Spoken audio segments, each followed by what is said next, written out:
This is when it's submitted. It gets into Hadoop engine. It resolves all the dependencies and runs my MapReduce job. Does it answer your question? This is where it's happening right here. You remember? Yeah. Hadoop fs minus ls. That's Hadoop context. Hadoop context, it takes over, submits the Java file that you're given, and runs your MapReduce. So now this is a pure raw MapReduce. Now you ask, what happened in Pig and Hive? That is taken care by the framework, Pig framework and Hive framework. Let's go back and execute one of those, and I'll show you.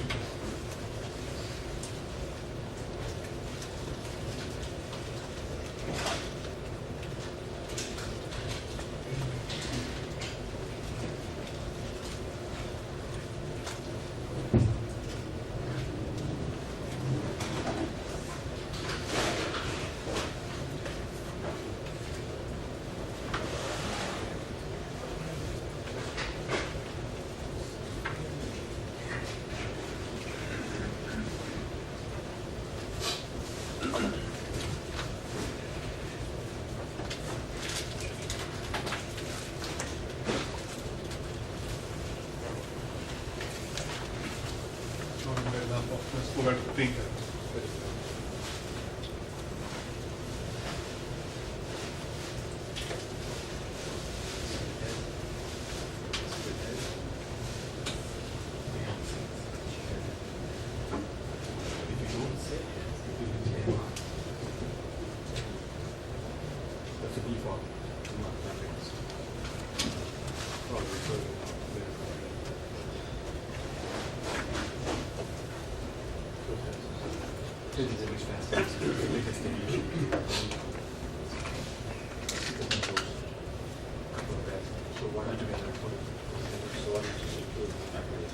I feel it.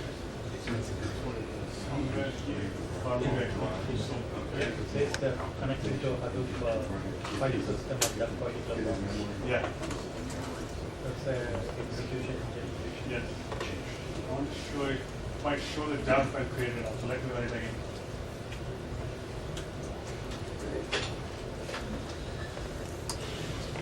Was it actually based on the source? Yes.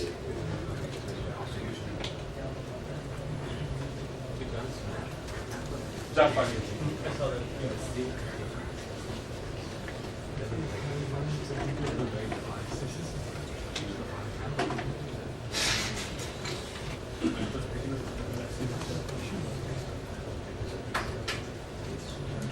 Yeah, right here.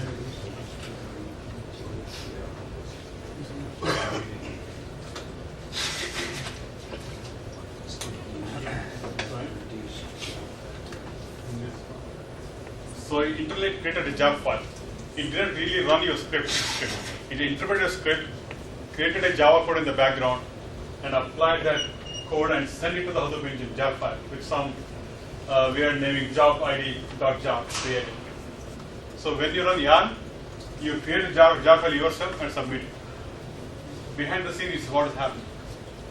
So you'll be submitting the job. Nothing runs on local. That's what I wanted to address, right? How it's done, what happens, where my code get executed actually. So it runs in the Hadoop context. You see where it's deprecated? Right below the blue? That's the internal jar, maybe something in the class path. It uses it, but say there's a new version available. So there's a warning. Oh, you think it's actually using the correct one? Yeah. It's giving you a warning and using it.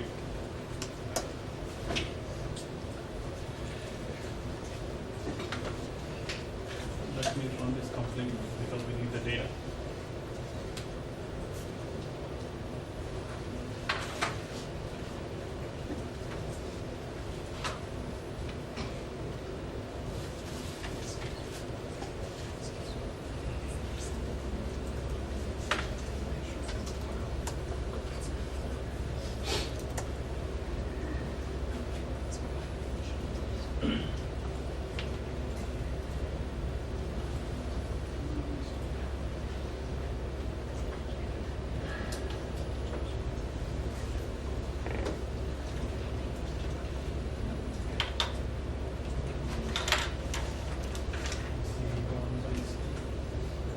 you see the yarn resource is 98% memory because it's running locally. You're taking up all resources. It fills up to 98% the RAM. So these are the monitoring stuff that you can, like a dashboard, on the views. Pretty neatly done. So This dashboard is something you guys developed. no, this is all open source. All open source. Open source. So there are some components here. These are I think people are pretty much familiar with Ganglia and Nagios. I think Uzi is a scheduler. You can schedule MapReduce jobs. It's like a cron scheduler with a nice UI interface. You can do that. And Falcon, they talked about data governance. That next level that you can use to apply. How long data sit in one folder, delete it later. All those data privacy, retention policies you can apply. And WebEdgeCat, there's one more interface called Apache Hue. Apache Hue, you can do Pig and Hive in a nice UI interface. You have editor, web interface, you can type your code, it's much more intuitive and friendly. I'm trying to bring it up, I don't know why, but that will use web-based Metastore, WebEdgeCat. Basically, is a connector to your actual Metastore in your Hive and Edge catalog. So this interface. So and HBase is like a kernel storage on Hadoop. We're not talking about it now, because we're going to talk about Cassandra tomorrow. So pretty much, you have links to the services. You can see any jobs running and what type of jobs they are. You get the whole statistics here. You can manage administration, users, and heat map, and Hadoop. Who have some kind of networking background, data center implementation. So you have a rack and a, what is that? You have a rack, what? Blades. Blades system, right? And data center. So Hadoop is rack aware and data center aware. You can define your replication factor depending on how your cluster is spread in your data center. Your nodes may be sitting in data center 1 or 2, but they're logically one ring, one setup. Then I can define my replication factor. How many copies of data in data center 1 versus data center 2. So when you install Hadoop, every file comes with default replication factor of 3. Why it is 3? Because you take the probability theory of 3 of even if 2 nodes fail, you have 1 available still. Right? Any distributed system, they define default 3. That's the standard. I think they apply some probability theories. I don't have a deep knowledge in that right now. So that's why.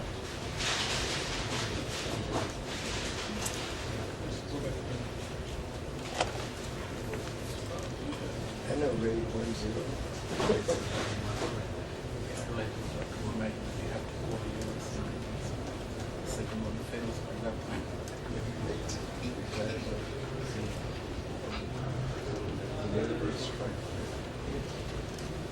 Does it apply compression and all when it's doing active Yeah, application? yeah, that's a good point. I'll follow. It does application. And the question was, does Hadoop compress your files? Yes, it does. You can apply any custom compression you have. And I think they have Snappy and LZ4 compression, if you are aware of it. There's a different level of compression compared to zip file. Right? So it's automatically applied and it's configurable. Right? You can use any third-party compression tools as well, interfaces. I mean, it operates pretty much transparent. Yeah, so- transparent. It's transparent. And I think some people had some questions about. We talk about Hadoop. Give me some insight into how to install, how do I get the source. Would you also encrypt? I use some third party. Yeah, there are Gazang and so many other people. And usually in Hadoop, you encrypt data at rest. And suppose you have some streaming data coming in, that's a custom encryption. But you can use some tools and some interfaces from third-party commercial vendors, apply encryption on data at rest. I think that's very important. Going back to this, Sanjay. yeah. Can you explain a little bit about data at rest? What does it mean? Data at rest. Data at rest. Okay. Some of it. So- Not everyone is on to that. Yeah. The data at rest, which is resting in your node. Right? That's all it is, right? Because you have cluster and you have so many applications accessing your HDFS data, right? So maybe there's some sensitive or PII, personally identified information. And there are a lot of privacy laws compared to EU, European Union are very strict, compared to US are more flexible. And if you are doing business in EU, you cannot cross the border. Data cannot leave, even the data center. And they are very stringent laws. I think you saw the Google got burned because of that, right? So for that now, you may want to do some analytics on it.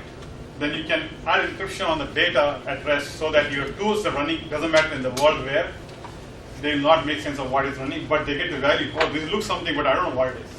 Do I see the same pattern? I get the information, but it doesn't make sense to you whether it's a unique ID or a SSN or something, right?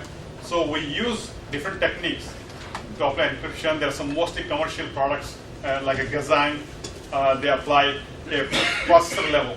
So if you are running application as a process, you can give permission to that process only to read your HDFS data, which encrypts it for you, decodes, so you can read it. And rest of will not see any meaning out of it. So there are multiple solutions available, so you can apply. That's the biggest concern, right? You have data sitting across HDFS and everybody can access it, and privacy is a big issue. So you can use some commercial tools. Yeah, so right now, most Hadoop clusters are single tenant, not multi-tenant. They're getting them better with the encryption to allow multi-tenancy. Yeah, yeah. That's really in the early days. Yeah, you can go back here one. Expand on it, multi-tenants. Uh, It comes in the cloud. So as we say, so if we have personally identifiable information, to be able to have someone that's running on this, say the people that, business people that are allowed to see pieces of that versus someone just doing aggregate numbers You're just that's not saying supposed to inspect the data If themselves. you're a cloud provider, you're just having to provide dedicated clusters for each of your. That's the safest way right now. It's growing to allow different companies to work together and hide the data from each other, but coexisting in the same cluster. So that's the goal of the multi-tenancy, but So I think most of the time we talked about Hadoop 2.0, right? If you go back and look Hadoop 1.0, the only entry to the HDFS was to MapReduce. There was no other process can use. Right now, if you look at the end of the corner, others can come in play. So when others can come in play, your data becomes more interesting for them. Then you have to think of how you can hide it, how you can encrypt it. Because now any tool can run, not just these three. Literally, if I can implement YARN interface in my application, I can deploy it. It works. It can give access to the data. So then it's more sensitive in this area compared to the one before. Even there was, but it's more sensitive now. So back to Ambari. Yes. So how did we install when you're creating this VM? We took all the components from open source. First thing you need to do is install Ambari, Apache Ambari, right? That's a lead elephant. You don't need to check out any other code.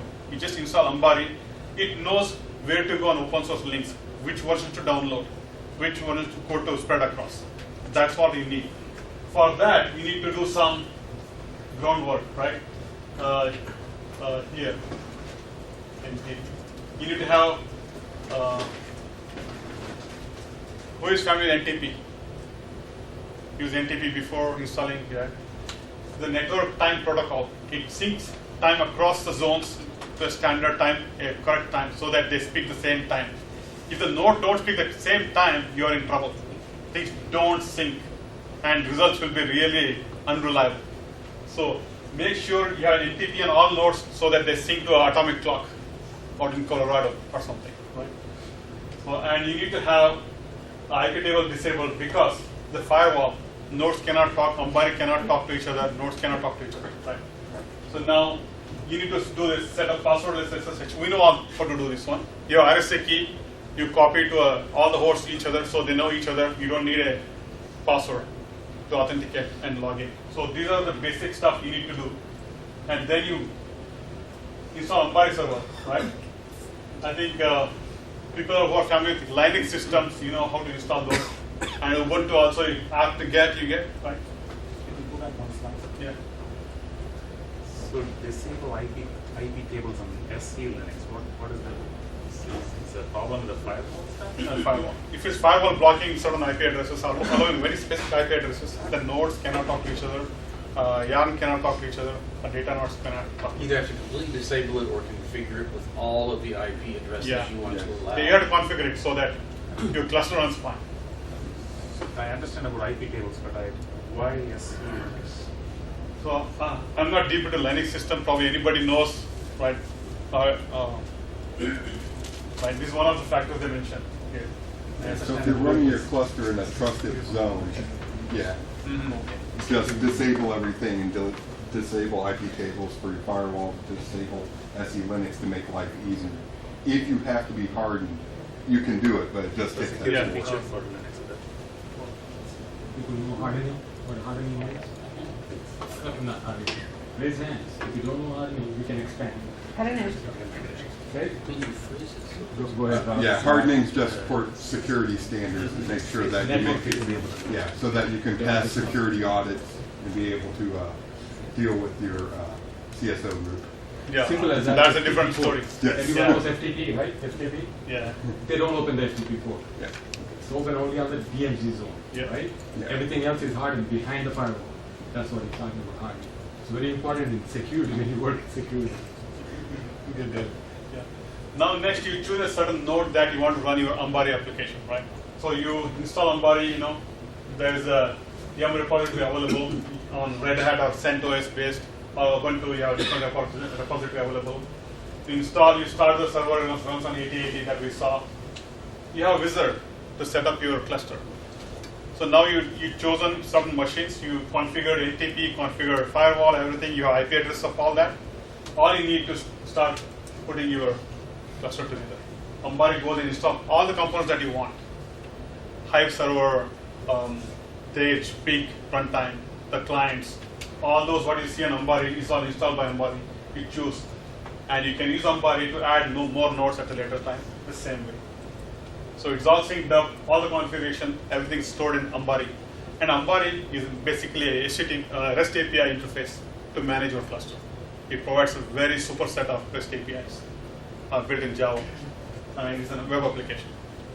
So you can still go and modify manually the Hadoop configurations, and you modify something and come back and do something differently on Ambari. Ambari takes over your manual changes because it controls literally, you don't have any control. Anything overwrite is going to overwrite back. So follow that, right? Yeah. What he's saying is if you change the configuration file on a single node, go change the configuration. Ambari is not going to detect that. It detects and says, I'm going to overwrite this because you can go through me. You have to go centralized. Yeah.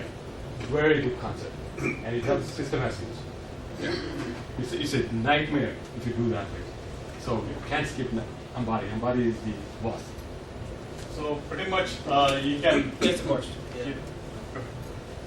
Are there recommended minimum requirements for your nodes, or minimum requirements for the range between the nodes that they shouldn't differ by a certain amount in terms of either memory or size or processing power? I would say industry standard 8 GB RAM. It's not a simple cluster, right? I'm not talking about a huge setup. Now, if I have 8 GB RAM, maybe I need 100 machines because my data size is very big. So I spread the data and terabytes of hard disk. Now, do I need a spinning or SSD or a JBOD or a RAID? Again, it's a question. Depending on how you want to arrange and what you have available. And there's standards across in different organizations they follow. Right? So it's really varies and what amount of data and how fast you want to process. Right? Yeah, so And, if you yeah. have a purpose-built cluster, you'll Exactly. do it for that. But if you want a general cluster, Portworx has some nice stats on general server setups. You'll have 6 to 12 spindles in it. You'll have basically probably 8 to 12 cores that you're running off of it, and 4 or 8 gigabytes of memory per core. And that's kind of the rule of thumb. But when you specialize, you'll change those. But you can start with fairly low level if that's what you have. Thanks. Yeah. And for example, if you look at Amazon Elastic Cloud, and you can literally set the configuration. If the load increases by so a certain factor, it automatically spins up another node, adds into a cluster. And you can set if the load goes by down and shut down certain node because you don't have to pay for that service. So that's the concept in AWS. As the demand increases, you can spin up more cluster, handle the data, demand decreases, and you just shut down some of the resources that you don't want to use. So that's available in Amazon already. So they manage it very well. So you want to talk about the Hadoop, this one, Horton stuff? Hortonworks, the Yeah. 2 slides? Yeah. We can do that. I was thinking tomorrow morning. Tomorrow morning? Yeah. Why Hortonworks, you know? Ron, Yeah. Ron said he will be here. Oh, is it? Okay. So I want him to hear. Oh, okay, sure. So, you want to continue with anything else? Did you cover the Hadoop? Yeah, Hadoop stuff. Yeah, I just talked about that. Yeah, Ask as I for said. the UDF, Ask questions. Uh-huh. the data set that you imported, the data that we imported, is that what you refer as the custom data set? Or- Custom parser, I would say parser. Right. What is a custom data set? Custom data set, for example, in the industry we get comma separated fields, and there's default big loader available to understand comma separated. Maybe a different character. But what we did was the custom. Yeah, data custom set. because it's a fixed length. Okay. So I need to know from which byte to which byte what data it is. So that is given by the weather website. They know how to parse it. Hey, here's the data. Take our parser, use it. You don't have to build it because they already built for it. So we took the same one, built a loader function for it. So there's nothing, no specialty. So really, what the data was segregated by the known. I would. The call first it as- character of that particular, right? 0, 1, 2. Yeah. It's really a structure. The data structure is defined for you in your pig when you load the script, right? Yes, So yeah. how does I'm trying to think here, where does the unstructured data come in? In my mind, even the unstructured data when I'm reading it, should I be saying, okay, first look for this, the next field look for this, or how am I dealing with the unstructured data? Yeah. Example, I worked on one of the biggest electronic retailer. We built some recommendation engines, and it's based on all clickstream data. And this website goes across the world. You have different local languages. You have Unicodes. They all come into your system, Unicode characters. And I don't want to read them. They don't add any value, like Greek, Pi code or something. I want to clean it up. I want to look for only certain ASCII characters in my data. I can use pig to clean it up. There's one part of unstructured data which doesn't make any sense to me. I don't want those. Right? Now I have slashes or HTTP symbols in my URL. I don't want. I can start cleaning unstructured to semi-structured, then structured. These are processes. Oh, okay. So Yeah, you're right. not directly you're processing the unstructured. You Yeah. still need to go through. Yeah, you need to go through that step because it doesn't make any sense. Okay. Right? So you define it. You define a pattern. You write a UDF, a function for that. It applies that pattern on the file, sucks up the data that you want, move on. So it's a data quality, data processing, and data structure. You can do.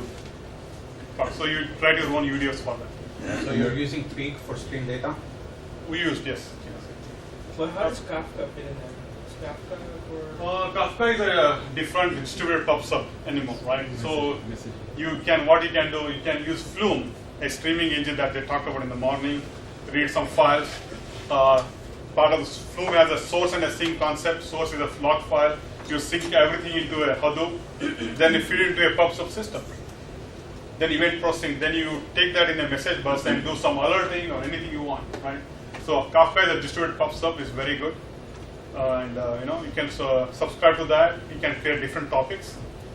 So that's a different animal totally. It's just very open in how you use it. Right? You can fit in here. You can use case like that. So it's use case based. So any other questions? Will you be showing the test? I'm not quite clear when you executed the pig, how did you showed us the pig, it was really calling the Hadoop or the execution framework and it's pushing the job, right? You showed that, but looking at the Hadoop 2.1, that framework, they're saying the pig is coming through test and test talks to the yarn. Is there something you can show where the test comes into play? This is already there. Maybe I can show when that doesn't come into play. So that way you get it. Yeah, but I'm going to this cluster, I'm able to see the process that's running as test, even when you run the figure right, the Yes, test yeah. shows up as test, Mhm. but I'm not seeing where the test is being invoked or where is that coming in. It's This is configured in in the the background. config file. Sanjay, Yeah, show the I'm config showing. file. Yeah. Here, if you see on the fields, the stuff that like that, you don't have any interface. That's the background process, Right. right? It's the There's process no running. UI to it. Yeah. Okay. Yeah. This, It's this a client is background running. process. That's it. Just like MR. So Yeah. if you Yeah. didn't use TES, MapReduce is made to work off the drive. So every stage Yeah. it persists to the disk. So it'll read from the disk, write right back to the disk, then shuffle over to the network, then write back to the disk, then do the next stage. What TES allows you to do is if it'll do the shuffle potentially in memory if it can fit it, and other data sets they can hold in memory if you're doing a join.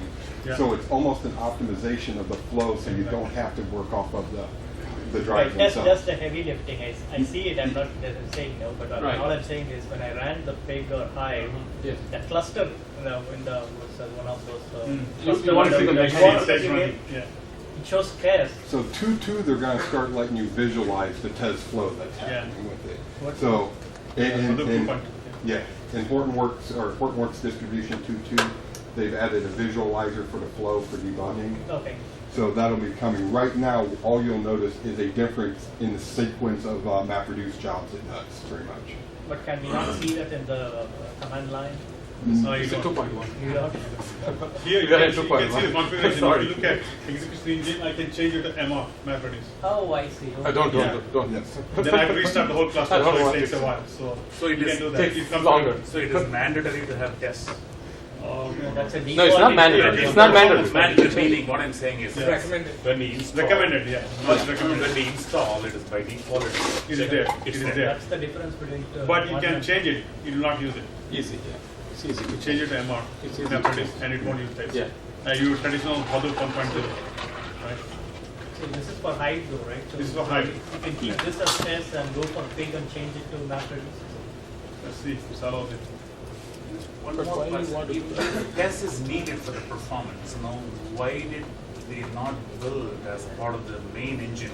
Why did they separate it? Because it does No, not no, I think available. backward Backward compatible. Introduction. 1.0. Compatibility. 1.0. It's not even there in 1.0, right? 1.0. Compatibility. the only MapReduce was there. Yeah, A lot of people are not there yet. Yeah, and TES is a green engine, so there's still Yeah. potential corner cases where it still has trouble and you want to cut it back to what's reliable built before.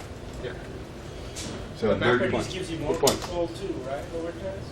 MapReduce is rock solid. You can let a gorilla loose in your data center while running a job and it'll still complete. So TES is getting there, Maybe. but it's not as tested as. It's fairly new. Not everybody is there, The and they're guy still was fixing. presenting it, right, in the foundry. Yes. What was the thing? Well, he said it in production, so Yeah, he- it worked. It may have worked for his use case. There's so many use cases, right? Yeah. So Yeah. not everything is Yeah. tested yet. Yeah, right It runs in in the JVM. You have to get the concept of containers. Yeah, and as we see Right? here, wiring There's it a lot in of as- threading, multi-threading going on. Wiring it here is Not there pre-built, yet. pretty easy, but writing your own TES flow is not for the faint of heart. Yeah. We wanted to cover that.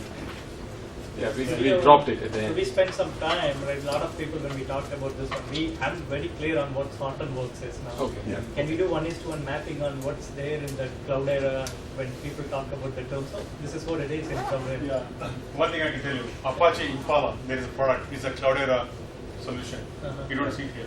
Right. And yeah, I just installed Hadoop and tried to install Impala. I had a hard time integrating it. Correct. Integration is So a I'm big They not have looking Impala, for they have the like real-time working code engine. or whatnot, the terminology. Yeah, feature, that's what, I'm not talking about code, but I'm telling you how different they are. Uh-huh. still Hortonworks different. is pure open source, pulled in, they Yeah, built it. yeah. Cloudera took a branch, Mapper took a branch. So the memo- We give you the source Yeah, code. one- Simple example. We give you the source code, right? It's Take there. the source code tomorrow, right? Take it and put it on Cloudera and see if it works. So there is not a one-to-one. We won't. Yeah. We won't stand by that. Yeah. Yeah. We are not giving any. I'm not betting on that. I tried Impala, it wasn't easy for me. So they go, they branch out. So Impala, where does it stay in this stack? It's like a real-time, probably page Test. Yeah. Okay. Now, What's if- the yarn equivalent of yarn in the cloud? no, that's there. Yarn is That given is there. there. Yarn That's is given. some It's like components. resource management. That's standard. 95% of it is the Yeah. exact same, Yeah, because they're just yeah, different yeah. distributions, so they Yeah. have different pieces in their distribution. Right. Yarn is a bigger level. higher Yarn, level. yarn is the engine. Yeah, Network, single right? source. That cannot change. That's where you are MR1, MR2. Yarn is MR2, Oh, I see. right? Yeah. Yeah. Right? Have you looked at a few use cases or not? About Just in general? in general, he can talk about his experience with. Simple explanation What is do- about so far no one thought about making money using a batch. Now the two companies making. Yeah. You want Map out. A map out, three companies. Three companies. As I said, basically they make money in services. Because usually what happens in a company, you start with the POC, they like it, evangelize it, everybody buys it. You set up a 3-node cluster, it works fine. Then you start pumping the data, then you have 4 nodes, then you start, The next clusters you start realize behaving that- differently. You become so dependent on it, next you call them, pick up the phone, hey, can you come and help? Write a check. The next That's you what is going to realize- happen. They have made this agreement. Data